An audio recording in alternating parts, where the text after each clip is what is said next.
You are now listening to Hope for Healing Radio with Angie Wynn, a program designed to inform, empower, and encourage.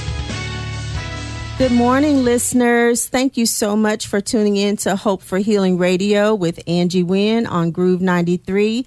We are so excited that you have tuned in for this broadcast. It's another broadcast that we hope will encourage you, inspire you, equip you for the needs that you have for your family. This morning, we are talking about raising our special needs children.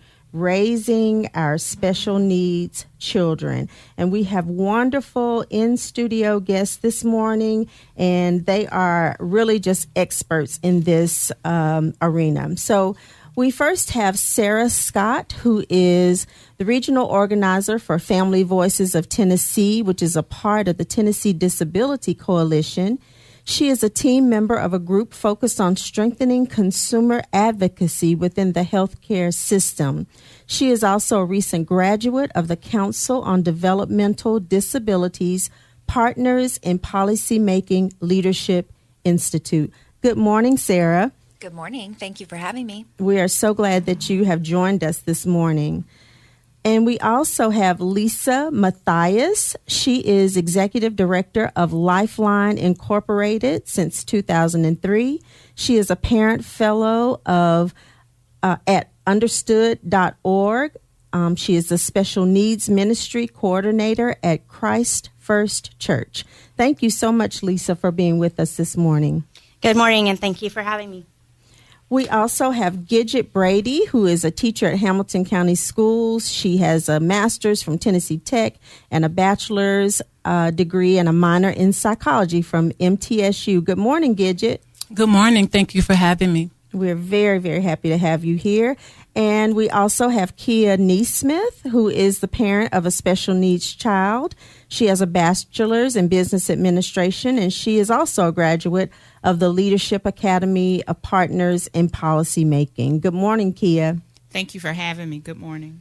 And we also have Daryl Clark, who is my sidekick. Daryl is the founder of Love Outreach, and we just had an amazing time at Love Alive on Friday, and we're just basking in that afterglow. And so we are happy to have Daryl here. Good morning, Daryl. Good morning. So again, listeners, this morning we are talking about raising our special needs children, raising our special needs children. So, guest, I would like to give a definition of what special needs is. What does it mean to have a special needs child?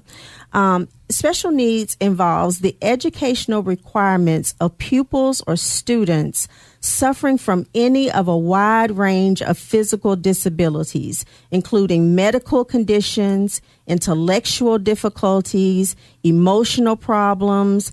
It includes deafness, blindness, dyslexia, learning difficulties, and behavioral problems. So, as you see it, what has been one expectation of help or understanding for special needs children that has not been met in our community? Who would like to speak on that? Well, Angie, I'll go. And as a parent, my daughter is a traumatic brain injury survivor. And as a parent, it looks to me that one expectation of that's not being met is that if you have a child with special needs, that they kind of group them all together. And with a traumatic brain injury survivor, it's a lot different than the other diagnosis. And because of that, the problem that I have is I have to educate teachers about how China needs to be in the classroom, where she needs to be, the distractions need to be removed and everything. So I think that the biggest problem that's not being met is that our teachers are not educated properly about the different diagnoses and how they are different from the other diagnoses. Which would make it more challenging for the children to be successful in a learning setting. Is that right? Exactly. Who else would like to speak to that? I would definitely have to agree that there needs to be additional focus on really helping teachers to understand the differences between diagnoses. But I also see that general education and special education teachers may not work as a team as much as they necessarily need to. And there is research and value that we can see in having students with special needs exposed to general education curriculum and opportunities. But we have to work as a team in order to make that a successful scenario. Is there anything that's being done now to equip teachers, whether they be mainstream teachers or special education teachers? I mean, what are their responsibilities as far as continuing education to help students? There is a responsibility, and different school systems will have different focuses on what their continuing education courses require and what even internal to the system offers. What we are seeing here locally is that there is a more intentional focus on that beginning, especially this coming year, than there has been in the past. There is joint training on the books scheduled for this fall. And so we are beginning to see that there is an appreciation of the value of the two working together and beginning to make some intentional choices to move that direction. That's good. Sara, would you like to add? I think that there's a huge problem in the way that we're educating our teachers. Teacher colleges need to be reformed because, like you just said, there are huge gaps in their knowledge. We're expecting someone who has had, maybe a few weeks training on reading to understand how to properly accommodate a child with dyslexia. It just doesn't make sense. We have a lot of knowledge and data, all kinds of studies, but we don't seem to be able to find ways to apply that. That's what I was going to say. So you may have one end of the spectrum is, okay, equipping teachers of how to teach. The next part of that is how do you translate that to a student who has a behavioral problem or who has difficulty swallowing and maybe choking on something. There's so many variables that can happen in a classroom. So how do you get a teacher to translate that knowledge into practical living? Yes, Gidget. From an educational standpoint, there's a team of people that are involved as far as assisting students with special needs. There are psychologists, there are teachers who specifically specialize in areas of special education, the regular ed teachers involved, you have principals, you have a person from every standpoint who comes in, who is testing and observing and evaluating students to meet the students' need. But from a parent's perspective, I think it's very important that parents themselves become aware of what their children are going through, the steps that need to be taken to get what they need for their children. That's really the most important thing up front, because the parent is with the student or the child most of the time, and they are the ones who need to be able to communicate the symptoms and pretty much what's going on with the child to the people who are there to help. Right. Exactly. Yes, Kiah. And also, Gidget, I 100% agree, but I wanted to also, we now have, and I do sit on an advisory board that they just started that our new administration are doing great things about, but they just started an exceptional education parent advisory committee. And we had our first meeting last week, and that was one of the things that we were looking at was inclusion and education and how we can get the information out to the parents so the parents will know how to get services and educating themselves on the different deficits and so forth. So what does that look like practically? So should there be monthly meetings, biweekly meetings, round table discussions? How are we going to get this to translate into the community where everybody understands how the very practical needs of that child, whether it's a traumatic brain injury, cerebral palsy, other birth defects, that physical type of thing, or if it's oppositional defiant disorder or anxiety.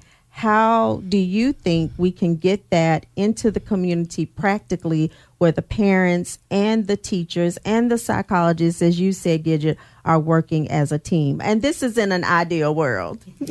I think one of the most important things is parents are intimidated by the teachers, and the teachers are intimidated by the parents. And I think there needs to be a buffer there between the two, possibly an advocate.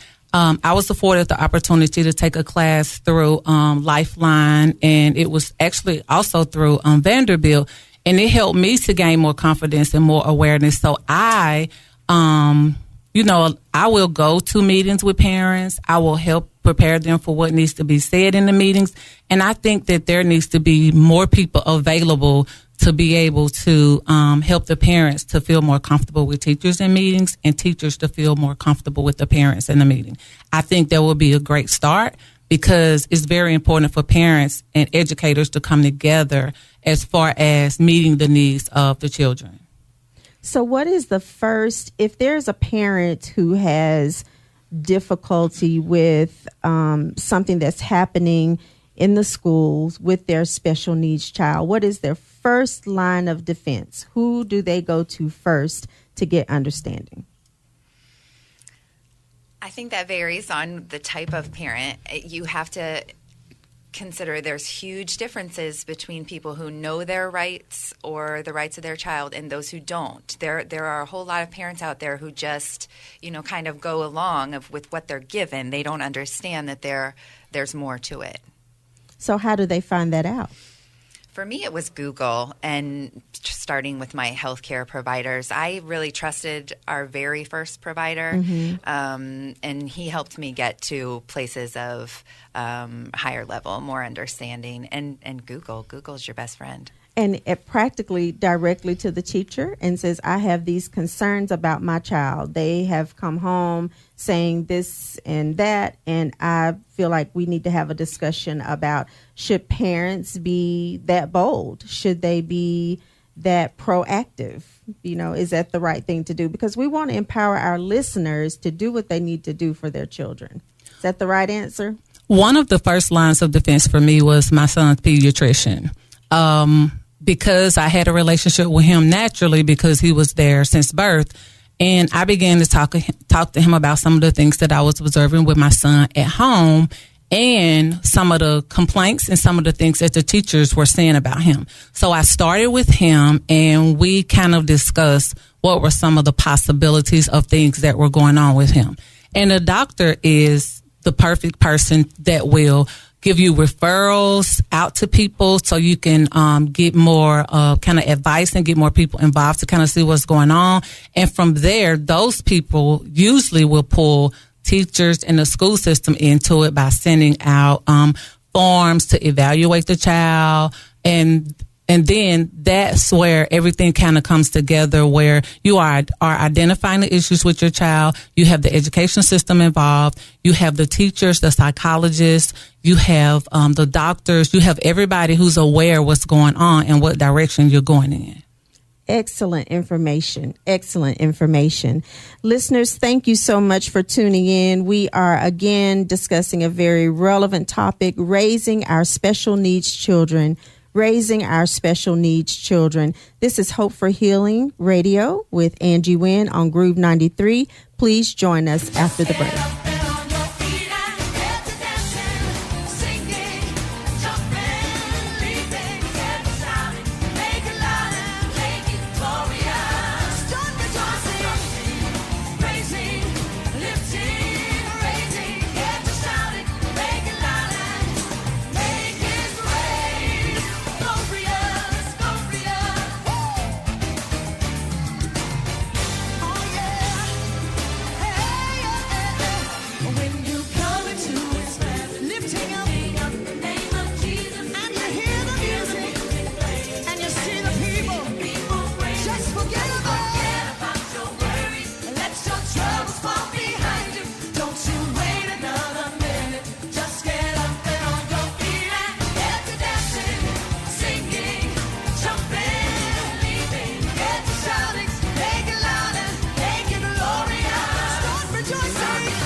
Good morning, listeners. We are back. This is Angie Wynn on Hope for Healing Radio on Groove 93.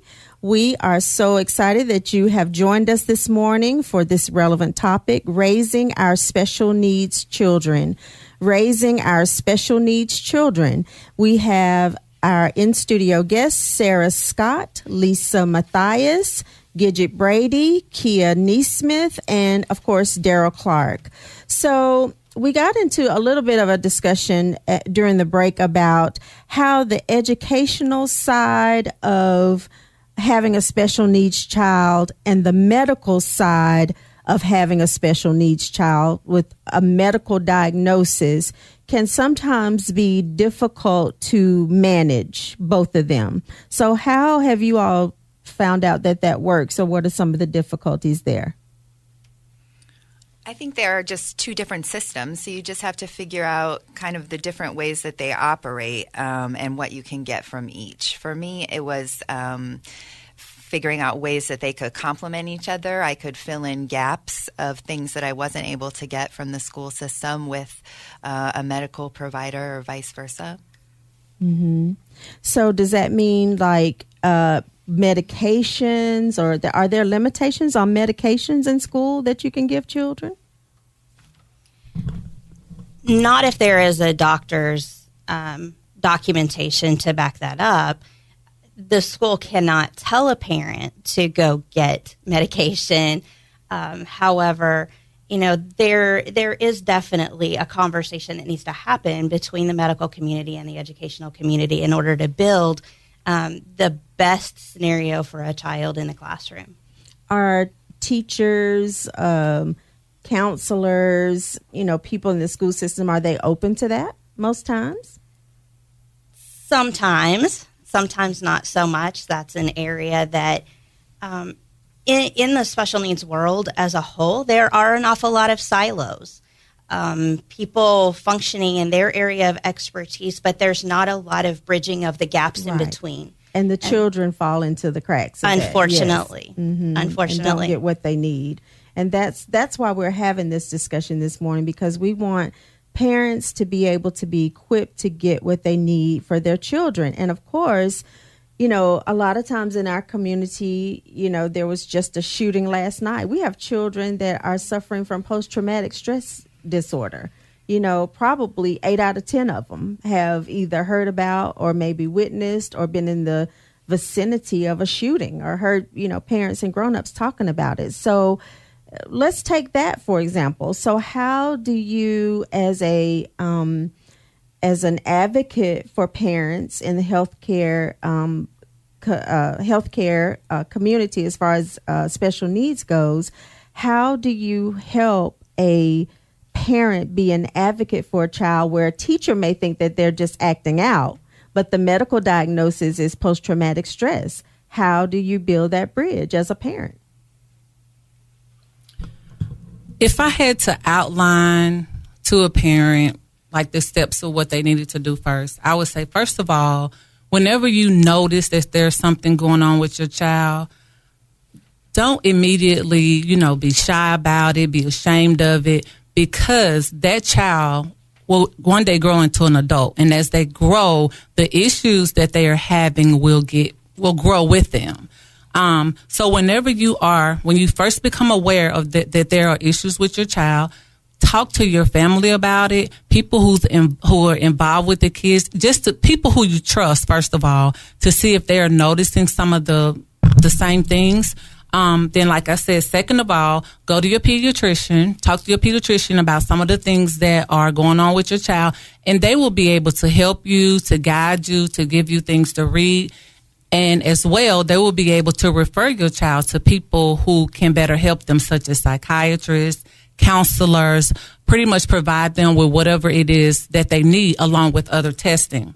At this point, that's when the educators will get involved by way of the pediatrician, and it opens the doors for parents to be able to communicate with the teachers. Communicating with all of the involved stakeholders who are involved with your child is so important. communicating with the teachers, the counselor, not just the regular classroom teacher, but every teacher who's involved in your child's life.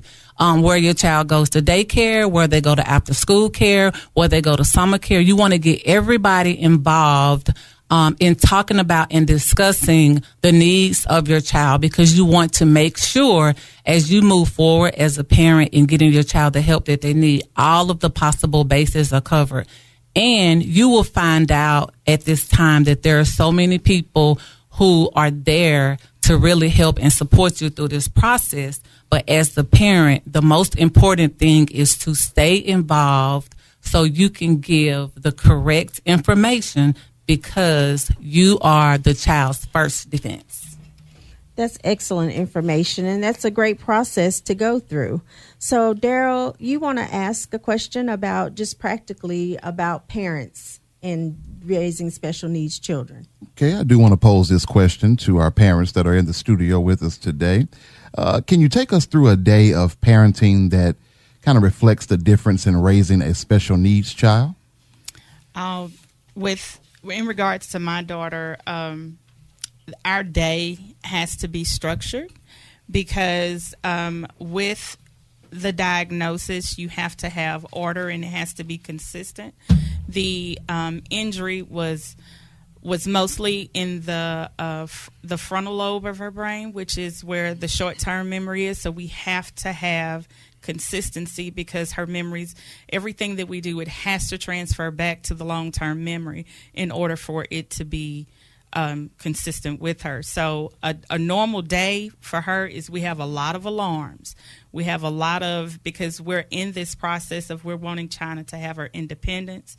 So we use her devices, her iPad, her cell phone, and give her alarms to give her cues that, okay, this is time that you have to go and you have to brush your teeth. This is time that you have to go and you have to take your medicine, and trying to give her the independence to do that herself. So a lot of these things have to be done repetitive throughout the day because of that. So that's just a day. Now, what about the behavior of a special needs child? I mean, how is that different? I know that with my daughter, we don't have like anger issues, but she's very sensitive. So she picks up on your energy, and she picks up on if you're frustrated with her, she can pick up on that. So we have to be very encouraging. We have to be cheerleaders and actually sing and jump, and just so she knows that, okay, this was a pivotal point and you did this correctly. Okay, way to go. So that's a lot of the things that we have to do. Well, for my son, Miles is suffering with ADHD, ODD, and in turn, he's also a gifted student. So, Miles, we do have problems with behaviors, but for Miles, structure is very important. Schedules and routines are very important. Consistency is very, very important. Consistency as far as rewards and consequences are very important to him. And also input, listening to his input and listening to his part or his side of the story is very important. He wants to feel like he's being heard. He wants to feel like people are listening to him. He wants to feel like his concerns are being heard. He wants to feel being fair is very important to him. And he's very rules driven. Like if there are rules, he wants to make sure the rules are being followed. The rules are being followed with every person that's involved. So having a child with ADHD, ODD, and being gifted, it can be really challenging at times. However, the most important thing is to remain calm, to make sure you're listening to them, and to make sure you are consistent with them at all times. Consistency is very important. Well, I know China, and Miles. And I believe that they are super intelligent, delightful children. So I'm privileged to know both of them. So listeners, we are talking about raising our special needs children, This is Hope for Healing Radio on Groove 93 with Angie Wynn. Please join us after the break.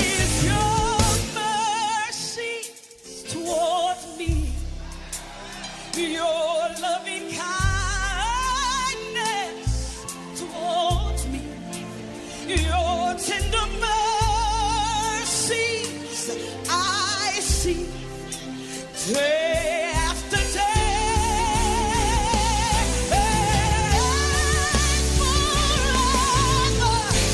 faithful towards me, always providing for me. Great is your mercies towards me. Great is your grace.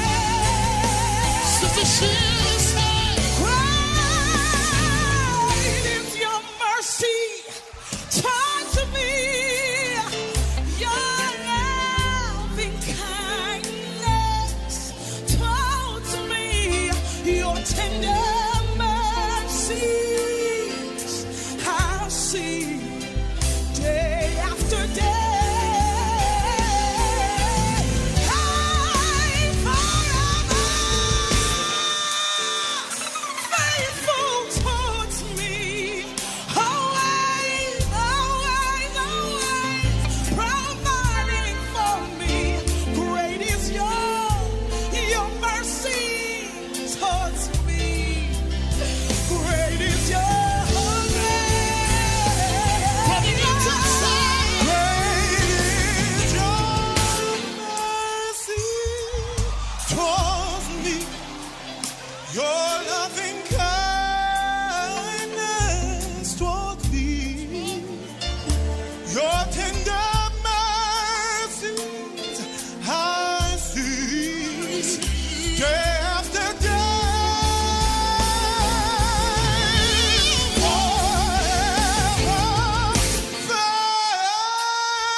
Good morning, listeners. This is Angie Wynn on Hope for Healing with Groove 93. We are discussing raising our special needs children. Our in-studio guests are Sara Scott, Lisa Mattheiss, Gidget Brady, Kiah Nesmith, and, of course, Daryl Clark. And, Daryl, you had a question you wanted to pose to our experts this morning. I did. Now, Gidget, when you spoke a little earlier, you talked about rewarding, and then you talked also about consequences. For some of our listeners who may be dealing with a child who has special needs, what are some of the consequences you can put in place to kind of help control behaviors? Well, a lot of times with Miles, we have contracts for everything. And what I mean by that, we sit down and we talk about if this happens, then this happens. And that's for rewards and consequences are both equally important, especially for special needs child. Rewards are more important than the consequences.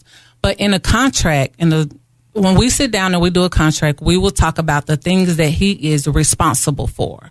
And it goes from things that he needs to do around the house, his level of respect, how he talk to people, no walking off with an attitude, how you treat your friends, how you talk to people. So within that contract, I will say, Miles, we're working on a contract for whatever we're working on a contract for. And I will say, I need you to help me come up with consequences for you and rewards for you. So most of the time what happens whenever the rules are broken, he can go to his contract to see what his consequence is.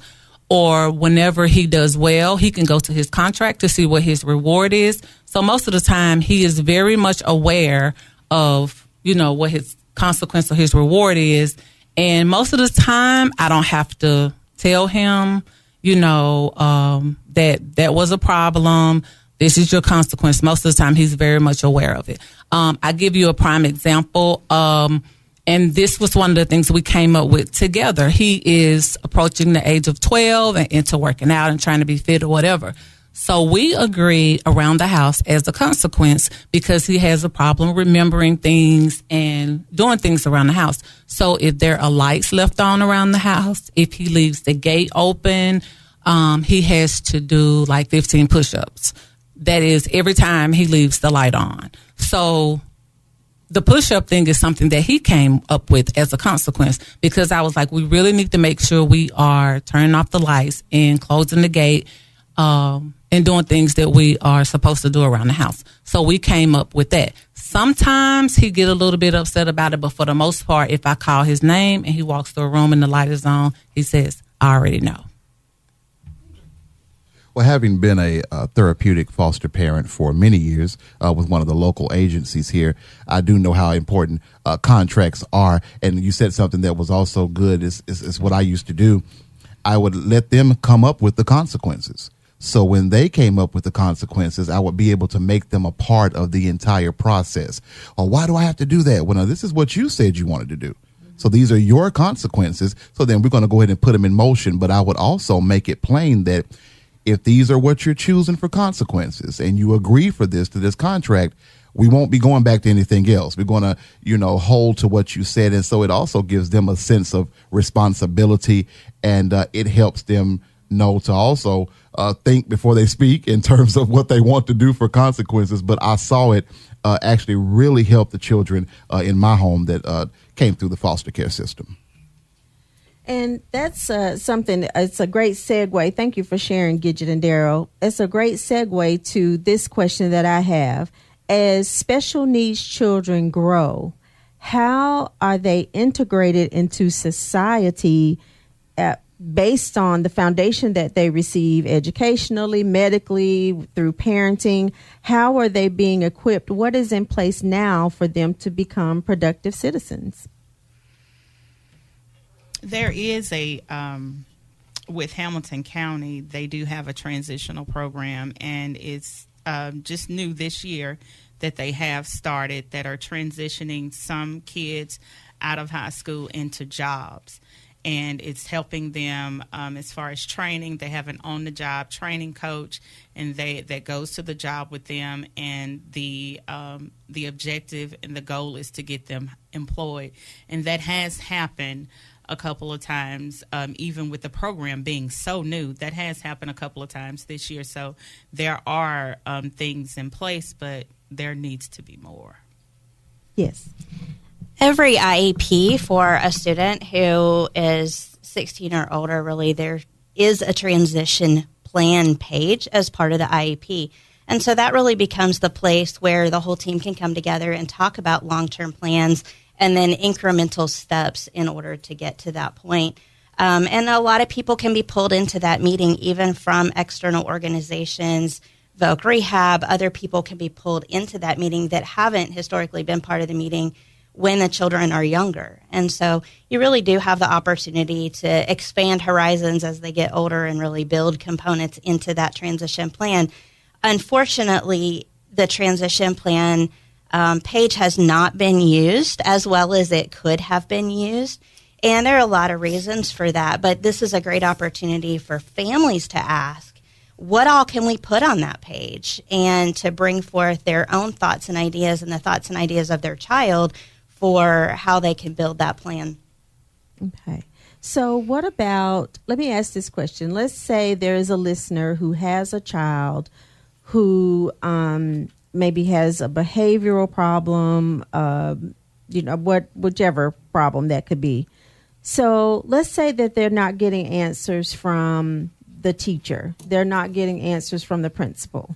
They've gone to the school board. What can that parent do? What can that parent do? A lot of times that's when families call Lifeline. Okay. And that's what your organization is for. Yes, Okay. ma'am. That really is a lot of what we do is I sit down and I listen to the family's concerns and I look at the documentation of what's been done so far. I kind of have a feel for what the resources are, both within the school system and within the community. And I help the family kind of build a plan, not just within the IEP. We do consultations and walk families line by line through that document and help them understand what's there and what's not there and how to get things there that need to be there. But we also help them look at what are the other resources in the community that they may be able to access that would support them in that same area that they're struggling internal to the school. And even if we can build a bridge between that organization and the school system to support the child in a holistic kind of way. So, Lisa, how does a parent get in touch with you, in touch with Lifeline, if they're having that type of difficulty? Our website has become the place where I'm slowly but surely trying to dump everything I know. And so our website is www.lifelinefamilies.org. And families can go there and learn about our services. We do workshops and trainings for families, helping them understand the special education process. We also do workshops on specific diagnoses, helping them understand how that impacts both home life and school life. Families can ask for a consultation there on the website as well. And as Gidget said earlier, there are a lot of resources there with template letters, things like that will help walk them through that process. And even a couple of links that will help walk them through applying for resources so that, as many things as I've possibly been able to, I've put on the website to give families access around the clock, even if I'm not available. That's awesome. So are you available like for speaking engagements, like to civic organizations, churches? Do you go into the schools as an advocate for teachers and for families? I do. We do professional development for school systems. We also do family development and family training. And we do special needs ministry development within local churches. Is that just Hamilton County schools or is it surrounding areas as well? It is surrounding areas. We work in about a dozen counties, Metro, Chattanooga, and kind of surrounding. We're kind of regional. Mm-hmm. Okay, that's good. Well, that's very good to know. And listeners, we'll give that information again toward the end of the program. And Sara, tell us about what you offer as far as special needs. So I work for Family Voices of Tennessee, and their focus is on supporting families who experience disabilities, special health care needs, and chronic illness. So it's kind of looking at the big picture. How can we tell you about services? They do a lot of educational stuff. They have a new opportunity for youngsters to learn advocacy skills themselves. My focus is more on healthcare.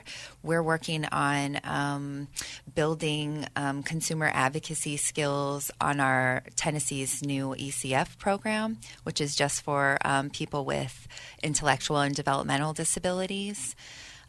Systems work better when the people who they're for know how to use them. Right. So our focus is going to be on basically teaching people how to share their experiences. And how can our listeners get in touch with you? My email is s_scott@tndisability.org. And are you available to speak in different areas? Yes, our agency does all kinds of stuff throughout the state, so we're happy to help in any way we can. Awesome. Well, listeners, we are so grateful that you have tuned in this morning, and we have one more segment for Hope for Healing Radio with Angie Wynn on Groove 93. Please join us after the break. And don't you be afraid. Joy cometh in the morning. Joy troubles, they don't last always. For there's a friend named Jesus who will wipe every tear. And if your heart is broken, just lift those hands and sing. Come on, sing it with me. I know I can. Bless your name, Jesus. I know. No matter what may come my way. My life. Oh, hallelujah. With Jesus I can take this. I really love you, Jesus. With him. No matter what may come my way. Hallelujah.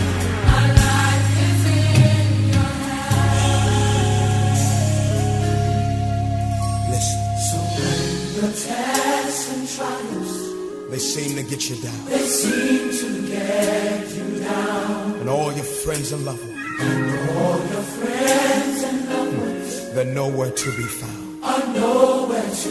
Remember, there is a friend. There's a friend in Jesus. Oh, I love him. Who will wipe your tears away.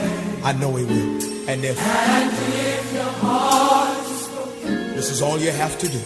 Just lift your hands. Oh, come on and worship with me. Say it, come on. Oh, I know that I can. Don't you give up. I know that I can stand. Hang on, joy is coming. I know it is. No matter what may come my way. Jesus, my life. My life is in. Hallelujah, hallelujah. With him, I know I can take it. Jesus, I thank you, Jesus. With him, I know. I feel like having some church in here. No matter what may come. Yeah. Jesus, my life is in. Every person that's going through, lift your hands and say it with me. I know I can. I got a witness in here somewhere. I know. Hallelujah. No matter what may come my way. Hallelujah. Jesus, my life is in. Oh, I love you so much, Jesus. With you, I know I can. Oh, bless your name, Jesus. No matter what may come my way. Hallelujah. Hallelujah.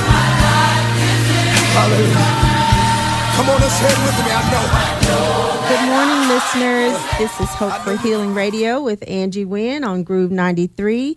We are discussing raising our special needs children.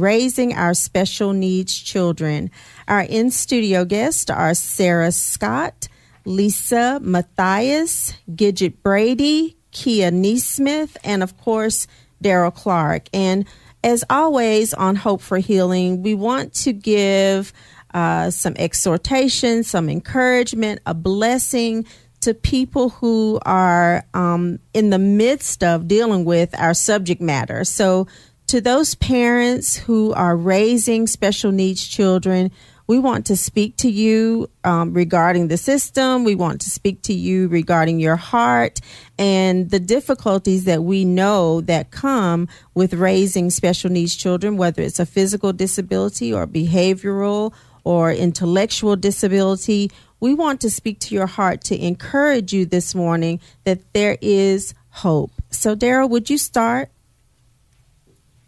Absolutely. I just want to speak to those parents who, once again, may be raising a child with special needs and just want to encourage you that there's always room for hope, no matter how hard or impossible it feels. Just take it one day at a time, sometimes 1 hour at a time. I know sometimes you may feel depressed, you may feel disappointed, but God's plan for things outweigh any disappointments in life that we have because he's going to take care of the situation. Reach out to some of our professionals that we even have on our panel today that can help you through these situations and understand that you do not have to go at this alone. There's plenty of help. There are plenty of resources. But I speak blessings over you right now in the name of Jesus. Thank you, Daryl. Kiah? I first wanted I want to speak to the parent and tell you to know your rights. Educate yourself with the laws, educate yourself with everything in regards to your child, but also learn the bend of your child.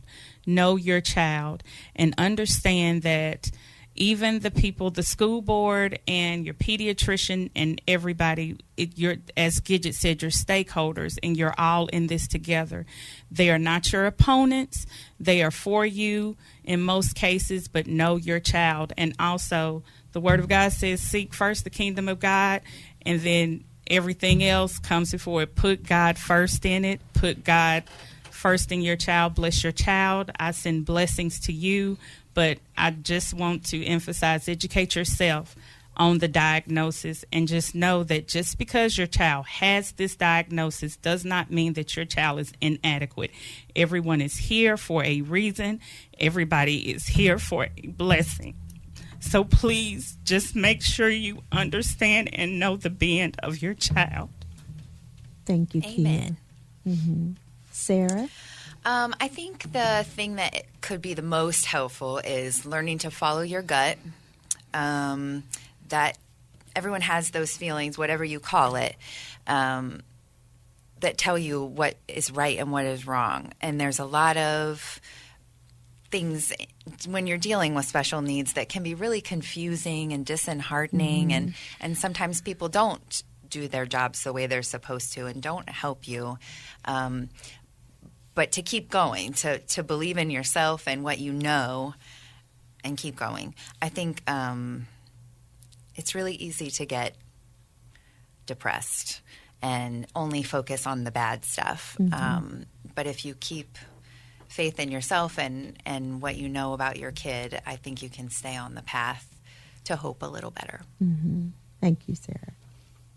Lisa? I just want to encourage you that God loves you. He has a plan for you and for your child.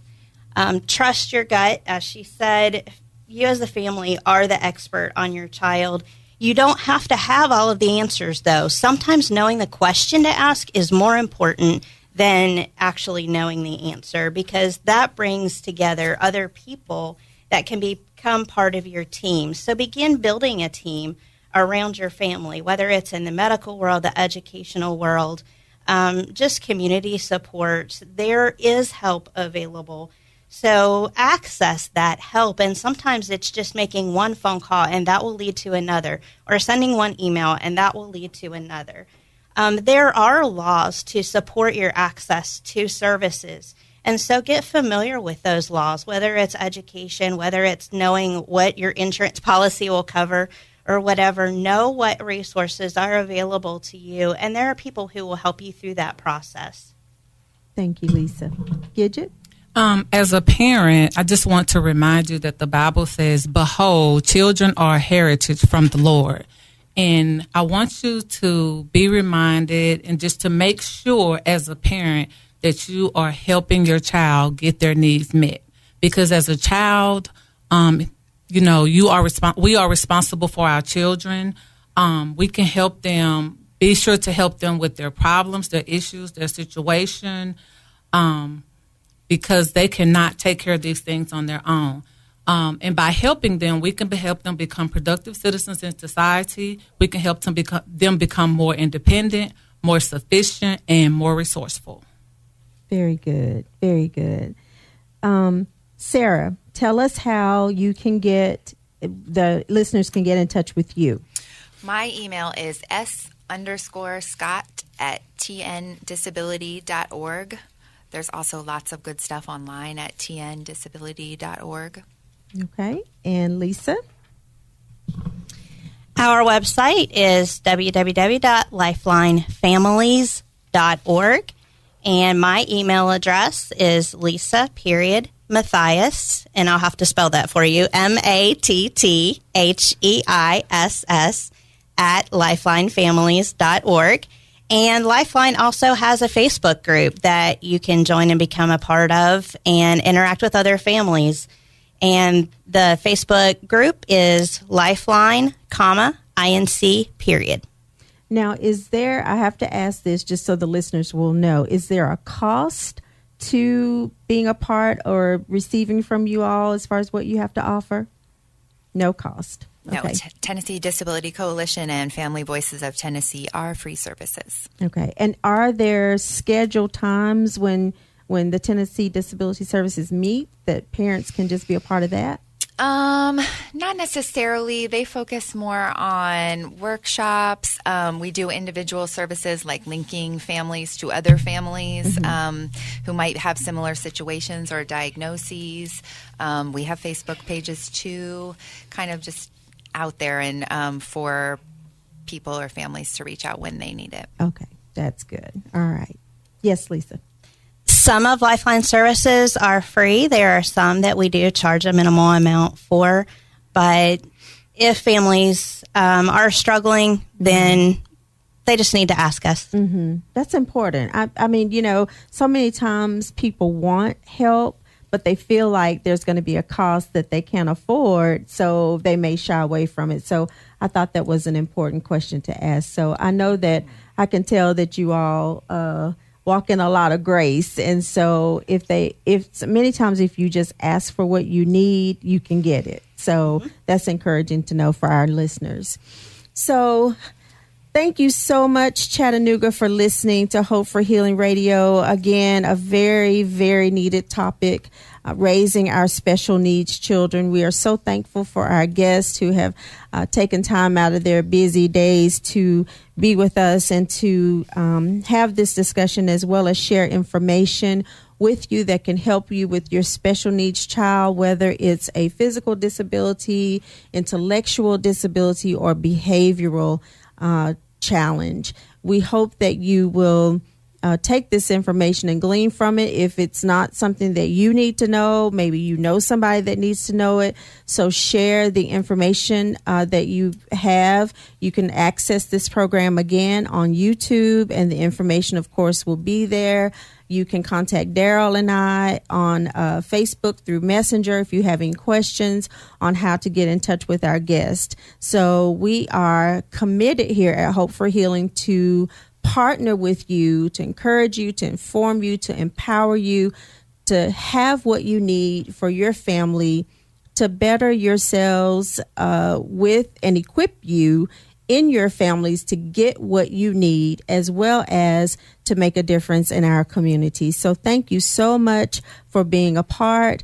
We are here every Sunday morning from 8 a.m. to 9 a.m. and we are always, always blessed by your listening, as well as being in touch with Angie Wynn Media and Ministry on Facebook. On Twitter, we are there, on Instagram. So please, if you're not already, become a part of the Hope for Healing Angie Wynn Media and Ministry community. So again, thank you so much for listening, and we are blessed that you do. This is Hope for Healing Radio on Groove 93 with Angie Wynn. Be blessed. Thank you for listening to Hope for Healing Radio with me, Angie Wynn. I hope our discussion has helped you on your journey to healing and wholeness. Be sure to listen Sunday mornings from 8 a.m. to 9 a.m. on Groove 93.